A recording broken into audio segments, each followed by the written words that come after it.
ibu saudara yang dikasihi Tuhan, mari pada pagi hari ini kita mau sama-sama kembali datang ke hadirat Tuhan. Kita mau mengucap syukur. Terima kasih Tuhan.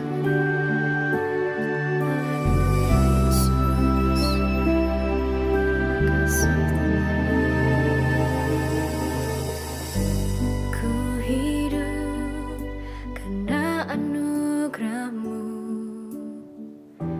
Ku hidup karena kasih-Mu.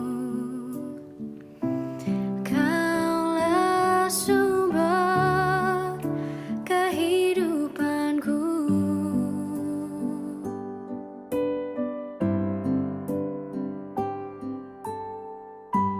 Ku hidup untuk menyembah-Mu.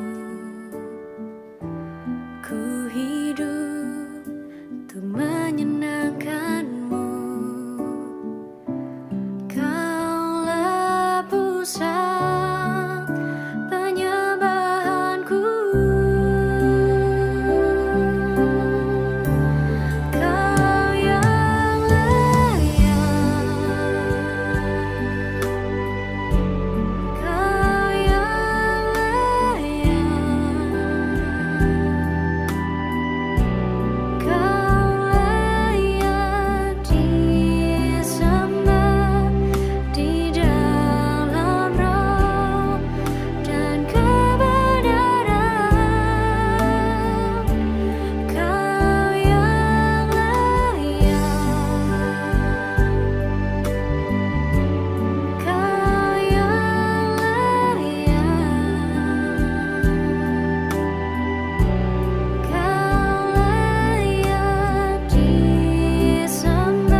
Selamat pagi Bapak Ibu dan Saudara sekalian kasih oleh Tuhan.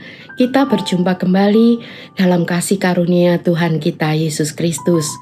Pada pagi hari ini kita akan sama-sama merenungkan sebuah tema, yaitu Immanuel. Kita terlebih dahulu baca ayatnya di dalam Matius pasal 1 ayat yang ke-23.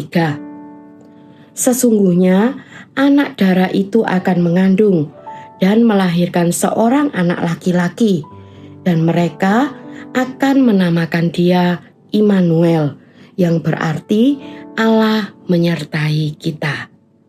Ya, nah puji Tuhan, ini adalah ayat yang seringkali kita dengar pada waktu hari Natal. Ya, kalau Bapak Ibu perhatikan di bagian bawah dari Alkitab, di situ ada ayat rujukan mengenai Matius 1 ayat 23 ini, yaitu di Yesaya 7 ayat yang ke-14. Jadi ayat di Yesaya 7 ayat 14 ini sama persis dengan yang ada di Matius 1 ayat 23 ini. Ya. Jadi waktu itu ada nubuatan yang disampaikan oleh Nabi Yesaya bahwa Mesias akan lahir. Ya. Nah, penggenapannya baru pada Matius 1 ayat 23.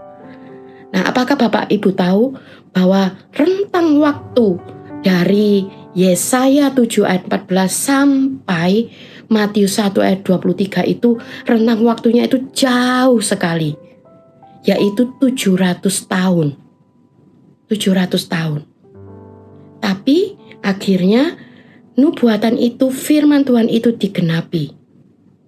Meskipun memakan waktu yang sangat lama. Jadi Bapak Ibu ingat ya, bahwa Tuhan pasti selalu mengenapi janjinya dalam kehidupan kita. Tuhan tidak pernah berlambat-lambat. Kalau memang janji itu belum digenapi, maka itu tandanya memang belum waktunya Tuhan. Mari kita menaruh pengharapan kita, iman percaya kita kepada Allah Immanuel. Ya, Dia adalah Allah yang pasti mengenapi janjinya dalam kehidupan kita. Nah, pada pagi hari ini kita akan melihat makna dari Immanuel secara lebih dalam. Immanuel itu kan artinya Allah menyertai kita. Makna yang lebih dalam dari ini apa? Yang pertama, Immanuel itu artinya adalah Allah itu dekat. Dia bukan Allah yang jauh. Dia kan Allah yang menyertai kita. Maka dia adalah Allah yang dekat dengan kita. Yesus adalah Allah yang turun menjadi manusia. Dia hidup sebagai manusia. Dia tahu apa yang dirasakan oleh manusia. Yesus tahu segala penderitaan yang dialami oleh manusia. Yesus merasakan takut, merasakan lelah, ya, merasakan lapar, merasakan terluka, merasakan ditinggalkan, dikhianati, kesepian, dan lain sebagainya. Yesus adalah Allah yang mengerti apa yang kita alami. Segala penderitaan kita Tuhan mengerti, sebab Dia sudah terlebih dahulu mengalami. Ya, karena itu mari kita jangan ragu untuk kita datang menghampiri tahta kasih karunia Tuhan. Ya, di Ibrani 4 ayat 15 sampai 16 ya. Jangan kita ragu datang menghampiri tahta kasih karunia Tuhan, sebab Dia adalah Allah yang mengerti. Dia adalah imam besar yang mengerti segala penderitaan kita, permasalahan hidup kita. Ya. Lalu yang kedua, Immanuel itu artinya adalah Allah menyertai kita di segala musim kehidupan kita. Ya. Nah, kita sering punya pemikiran bahwa orang Kristen, orang percaya itu, dia itu disertai Tuhan kalau hidupnya diberkati. Hidupnya baik-baik saja, itu tandanya dia disertai oleh Tuhan. Sebaliknya, kalau seseorang itu sedang menghadapi permasalahan, menghadapi penderitaan, ya, berarti orang ini sedang tidak disertai Tuhan. Ada pemikiran seperti itu. Tapi kalau kita lihat ya, di dalam Mazmur 23, ya. Di situ Mazmur yang sangat terkenal ya. Mazmur Daud menyatakan bahwa Tuhan adalah gembalaku. Mazmur 23. Dikatakan, sekalipun aku melewati lembah kekelaman, aku tidak takut karena Engkau besertaku. Tuhan menyertai kita, bahkan pada saat kita sedang menghadapi segala macam permasalahan kehidupan, menghadapi segala tekanan, ya, menghadapi segala penderitaan. Tuhan itu ada waktu kita sakit, waktu kita kesepian, kekurangan, menghadapi tekanan secara ekonomi, menghadapi ketidakpastian hidup. Tuhan itu ada di sana. Dia menyertai kita. Karena itu, mari kita menaruh pengharapan kita kepada Allah Immanuel. Ya. Nah, lalu arti yang ketiga, Immanuel itu artinya adalah Allah yang menyelamatkan.